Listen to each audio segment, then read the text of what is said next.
젊으셨을 때 사진 찾아보시면 그 모양에 굉장히 가깝게 복원될 거다라고 이제 말씀을 동의하셔서 수술을 받으신 거고요. 이제 수술을 하고 나서 모양을 보면은 여기에 없던 게 생겼죠, 마치. 그죠?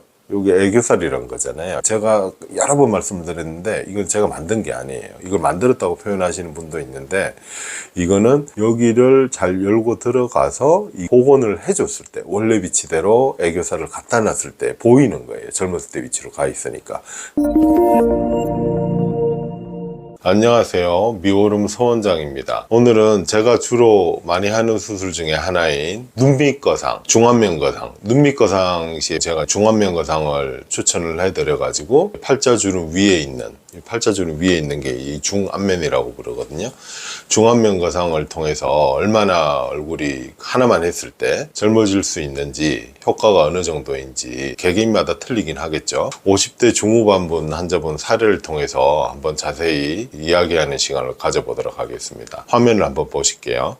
이게 이분의 이제 술 전 모습인데, 보시면 이제 내용은 있는 거예요. 50대 중후반 되셨는데 이제 수술은 거의 하신 게 없더라고요. 그러니까 이제 자연스러운 걸 선호하시고, 이제 주로 이제 피부과 가서 관리는 꾸준히 하시는데, 이제 노화가 온 이제 눈밑 이 부분이 나이가 많아 보이니까 이걸 좀 수정을 하러 왔는데, 주변의 지인분들 보니까 하안검이라는 이렇게 수술을 하고 왔는 사례를 봤는데 되게 인상이 세 보이고 인위적으로 보여서 나는 이때까지는 안 했다. 그게 겁나서 원장님의 수술 방법이 좀 다르다고 이야기를 들어서 추천을 받아서 오셨다는 이야기로 오셨는데요. 이분의 이제 얼굴 분석을 해보면 이 쌍꺼풀 있죠. 쌍꺼풀도 약간 처지긴 했는데 나이에 비해서 이게 처짐이 많이 없는 거거든요. 처지면 이게 이제 이렇게 시야를 덮죠. 바깥 거풀이 눈꺼풀 안쪽보다 바깥쪽으로 이렇게 처지게 돼요. 이렇게 쌍꺼풀 선이 내측은 괜찮은데 바깥선을 갈수록 더 얇아져 있는, 그게 이제 처져 있는 모양의 쌍꺼풀이게 되는데, 눈꺼풀 위쪽은 괜찮으시고 요즘 이 군턱 쪽도 이제 괜찮으세요. 여기 볼살 있는 쪽도 괜찮으시고 한데 유독 여기만 좀 더 안 좋아 보인다. 그래서 나는 여기는 못 견디겠다 해서 이제 수술을 자연스러운 결과가 나오면 받아보도록 하겠다는 주소로 오셨는데, 첫 번째 이분의 사례를 통해서 알 수 있는 거는 1번이 제가 말씀드릴 거는 우리가 이제 크게 세 부위로 나뉘거든요.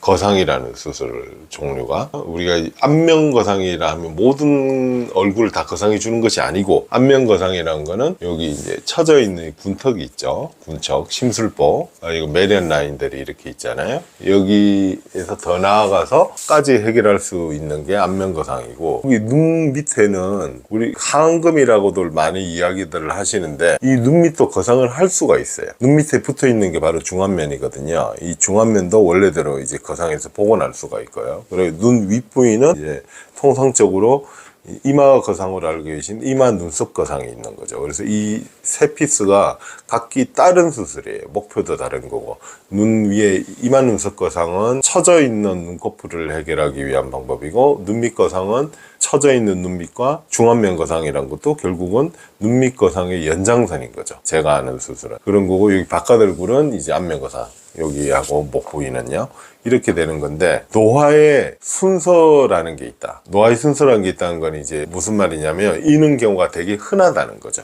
눈밑이 노화가 빨리 와요. 제가 관찰해 본 바로는 사람이 노화의 순서가 위에도 빠르신 분이 있고, 어떤 볼살이 많으신 분은 이 볼처짐이 빠르신 분도 있는 반면에, 대부분의 평범하게 생긴 얼굴에서는 눈밑 노화가 빨리 옵니다. 그래 빨리 와서 제가 이제 이 재배치 영상에서도 말씀을 드렸지만은, 빨리 노화가 올 수 있는 눈밑 구조를 갖고 계신 분들은 한 살이라도 젊었을 때 재배치를 받는 게 노화를 느리게 해주는 방법이기 때문에 유리하다라고 수차례 말씀을 드렸습니다. 그래서 이 형태로 오셨고, 거기에 대한 이제 해석을 제가 하는 거예요. 어떤 식으로 이거를 해결을 할 방법을 가져갈, 이 눈밑에 처져 있는 눈밑과 중안면에 대한 거를 해결책을 어떤 식으로 가져갈 것이냐, 이런 걸 설명을 드렸어요. 이제 피부를 통해서 절개를 해야 되고, 여기 들어가 가지고 지방 있는 거 있잖아요. 기존에 재배치를 안 하셨기 때문에 지방은 재배치를 해서 하고, 나머지 남아있는 근육과 인대는 차근차근 다 원래대로 이사 가야 된다. 이사 가기 위해서 얘네들을 박리 과정을 통한 분해를 한 다음에 이사시킨다 라고 말씀을 드렸고, 이제 예상 모양을 말씀을 드렸죠. 그래서 예상 모양은 거울에서도 볼 수 있고, 집에 가서 이제 사진 찾아보시면, 젊으셨을 때 사진 찾아보시면 그 모양에 굉장히 가깝게 복원될 거다 라고 이제 말씀을 드려 동의하셔서 수술을 받으신 거고요. 이제 수술을 하고 나서 모양을 보면은 여기에 없던 게 생겼죠, 마치. 그죠? 여기 애교살이란 거잖아요. 제가 여러 번 말씀을 드렸는데 이건 제가 만든 게 아니에요. 이걸 만들었다고 표현하시는 분도 있는데, 이거는 여기를 잘 열고 들어가서 복원을 해줬을 때, 원래 위치대로 애교살을 갖다 놨을 때 보이는 거예요. 젊었을 때 위치로 가 있으니까. 그리고 여기 고랑진 거, 볼록한 거 가 해결되고, 여기 이 사진에서는 잘 보이지 않지만 여기 이제 악광대가 처진 형태 있거든요. 같은 분이에요. 여기 악광대가 이게 처져서 내려오게 되잖아요. 이게 중안면이에요. 중안면이 처지게 되면은 여기가 눈밑이 처지게 되면 애교살이 안 보인다, 눈밑이 볼록해진다, 그 다음에 고랑이 진해진다. 예. 세 가지 증상이거든요. 그런데 볼록해지고 고랑이 지는 증상이 먼저 생기고, 마지막으로 이제 애교살이 깔아앉아서 안 보이게 돼요. 밑으로 다 깔아앉았기 때문에.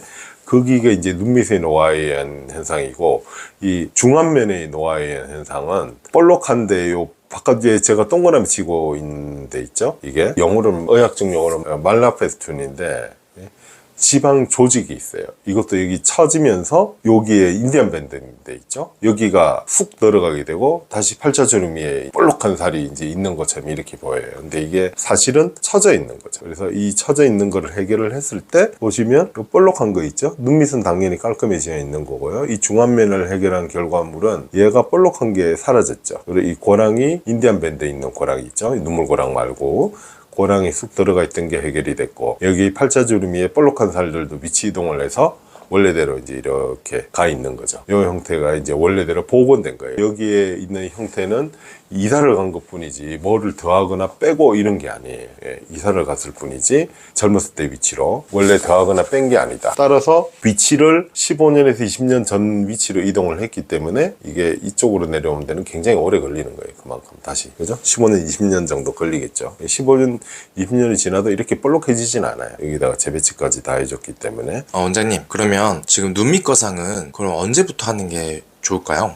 그거를 정확하게 이야기하기가 좀 애매한데 이렇게 말씀을 드릴 수가 있어요. 이제 이게 전체적으로 그런 건 아니지만 통상적으로 20대, 30대예요. 그럼 눈밑 처짐이 당연히 작을 거 아니에요. 눈밑 처짐이 작을 거예요. 작은 분들은 거상을 하기에 살짝 부적합하죠, 많이. 예를 들어 20대다.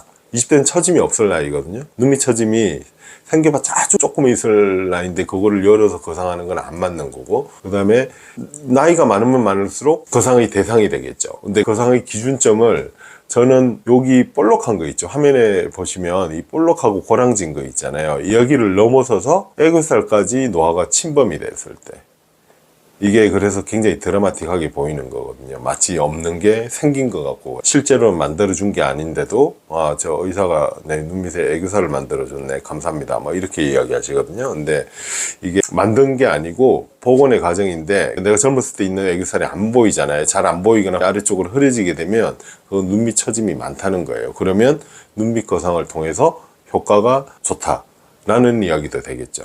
여담으로 말씀을 드리면, 이분한테 이제 제가 설명을 드린 거는 요렇게 한번 요 부위가 거상이 됐잖아요. 거상이 됐다는 거는 결국 내 얼굴 중에 아까 세 부위를 도입부에서 말씀을 드렸죠. 이 눈 위, 그 다음에 이 군턱이 있는 바깥 얼굴, 눈밑 얼굴 중에 눈밑이 가장 어린 형태가 돼요. 언밸런스가 날 정도로. 예, 수술하기 전에는 여기가 나이가 가장 많았는데 눈밑이 가장 어린 형태가 되는 거죠. 눈밑이 가장 어린 형태로 되기 때문에 유지 기간을 말하는 것도 좀 맞지가 않아요. 왜 그러냐면은 다른 데를 한다는 거죠. 언밸런스가 나 있어서 거기를 시간이 지나서 내가 또 눈밑에 또 수술을 해야 되나 이런 걱정을 할 필요가 별로가 없겠죠.